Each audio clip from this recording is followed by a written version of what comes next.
14 years old and my landline rings. This is historical nonfiction.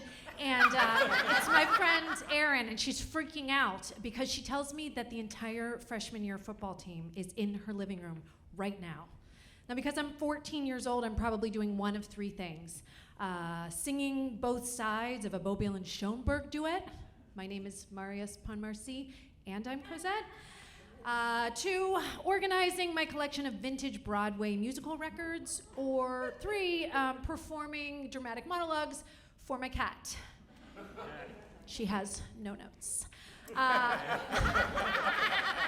What I'm not doing is kissing boys. I've never kissed a boy before, but I'm 14 years old and I have so many feelings going through my body. Sometimes they make me tingle. Sometimes they make me very mad. Sometimes they make me cry. Sometimes they make me so happy. But in all the musicals that I watch, when people have big feelings, they sing, they sing, they sing, and then they kiss someone and everything is okay. So all I want to do is kiss someone and have everything be okay. So I go to Erin's. And true to form, the football team is there in a huddle in the corner. They're talking to this guy, they call him Coach, and Erin brings him over and she introduces me and she says his name is Buddha, which kind of makes sense. He has a big round belly and kind eyes. But then what doesn't make sense is he's like, I'm the leader of this Presbyterian youth group meeting that you're attending called Young Life. And I was like, oh, okay. So I come from a line of like 4 million Catholics. I have priests and nuns all over my family tree, but both of my parents left the Catholic faith, and they just sort of gave me a healthy dose of skepticism about organized religion. I would never in my life at that stage have walked into a church, but there are boys there. So I stay. And it's like not really a meeting. It's more just like Buddha says a few things and then it's a sing-along. And I at this time believe that I am a very good singer. And there's all these, and we're all singing together. The boys and girls are singing together, and it's all these songs that we know, like Brown Eyed Girl and Sweet Home Alabama. And I'm just like eyes closed, taking everything up a third. Like it's like sweet home, loving it. And I'm like, they love me, I love them, it's amazing. And then at the end, Buddha says like 2 lines about Jesus, then he's like, let's go to McDonald's. And I'm like, great, let's. And I go back, and every week is the same. It's like, we do a little sweet, and then it's like, Jesus, boop, and then we go. And it's it, and I love it. This is so great.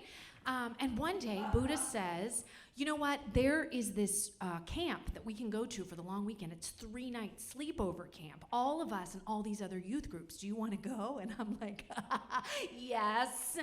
And because my parents are in the middle of like a complicated divorce, they sign whatever permission form, and I go. When I show up to the camp, it's if any of you find peace in the chaos yet order of a Richard Scarry drawing, I realize it's probably a niche reference, but it's like Club Med for horny teens. It is perfect. There are sand volleyball courts next to this huge lake, and on the lake you can parasail, you can water ski, there's a zip line, there's this thing called the blob. It's just a huge inflatable pillow that you sit on one end and then your friend jumps from a platform and blasts you in the air. It is so great. I'm standing on the sand volleyball courts with my friends, and we see this guy, and he's walking towards us. He is so beautiful. He has the finest flannel. It has to be Abercrombie.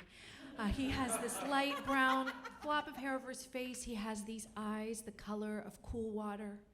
And then when he gets closer, I realize he smells like cool water, cologne. He says his name is Tom, and I start having every feeling in my body. And then I basically black out, because the next thing I remember is my friends have retreated, and Tom and I are pretending to ski in the sand, even though I don't ski. I don't know what happened. But the bell rings for meeting, and we all go inside. And this meeting is just like all of the other meetings that I've been going to, except for it's much bigger because there's all these other Young Life groups there. But we still sing and it's great. But at the end, Buddha points to this guy in the back of the room and he's like, stand up. The guy stands up, broad shoulders, perfect eyebrows, hair like a Cocker Spaniel. And he reaches into the pocket of his Letterman jacket and pulls out this piece of paper. His hands are shaking, his tears in his eyes. And he starts to read, and he goes, "Dear Jesus Christ." And I'm like, oh shit. This is already further than we've ever been. And then he proceeds to declare his love for Jesus Christ and take Jesus Christ into his heart as his forever Lord and Savior. And he's crying. On the one hand, this is slightly terrifying. I know in traditional Christian faiths, we're supposed to make lifelong commitments of marriage, but we're 14, this feels young. But on the other hand, this gorgeous man has big feelings, just like me. And I'm like, this is awesome. And we leave, and the girls' cabins are on one side of the camp, and the boys' cabins are on the other side of the camp. But Tom comes with me and my friends. He's like, "I'll walk you home." And I'm like, "Yep." And we all start walking, and Tom and I hang back, and we're talking, and I'm like, I told him this story about how I like to tuck in my shirt and drop my gerbils down so they can run around my waist and stretch their low legs.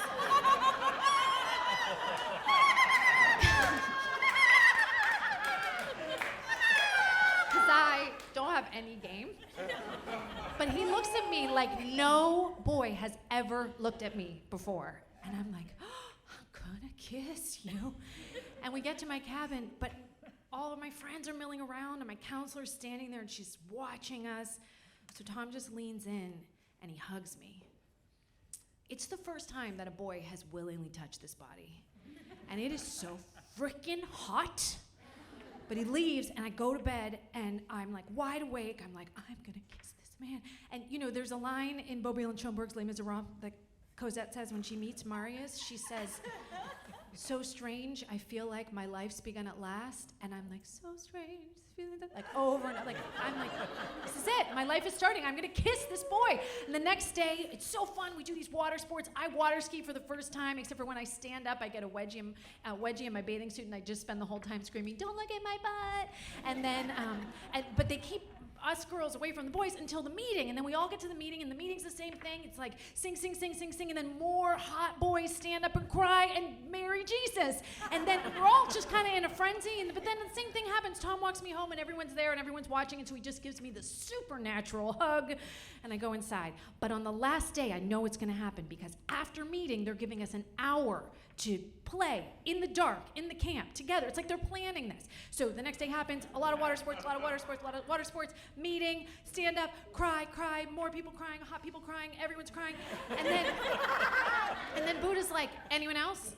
And it's like, those of us that haven't married Jesus at this point, I kind of feel like outsiders. And he's like, anyone, quiet. And then he's finally like, "Okay, before you have your hour, everyone's gonna go outside, find a place alone, and spend 15 minutes thinking about what Jesus Christ is in your life." And I'm like, okay.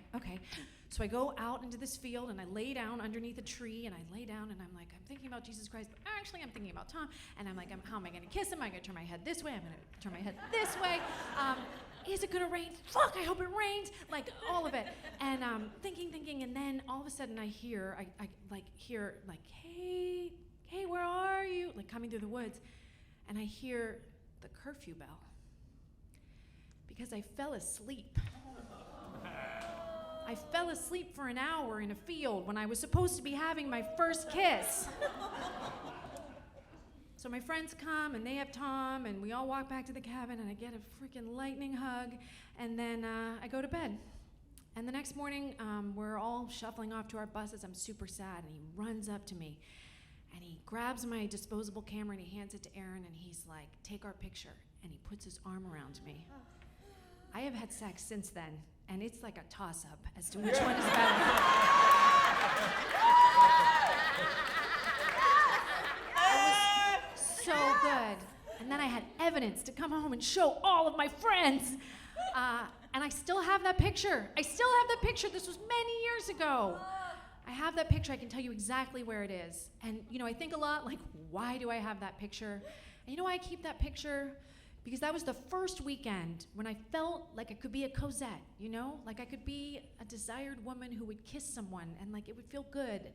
And I would soon learn that you would do that and everything's not okay afterwards. And sometimes people want you to be a Cosette. You want to be their Cosette. Sometimes you want them to be your Marius, and they're not into it. Sometimes they're into it. Even that's bad. But through all of this dancing, through all of this stuff, through all of that time that was sort of kicked off in that weekend, At some point I learned how to be a partner with someone and live a life that no songs have ever been written about before. Thank you.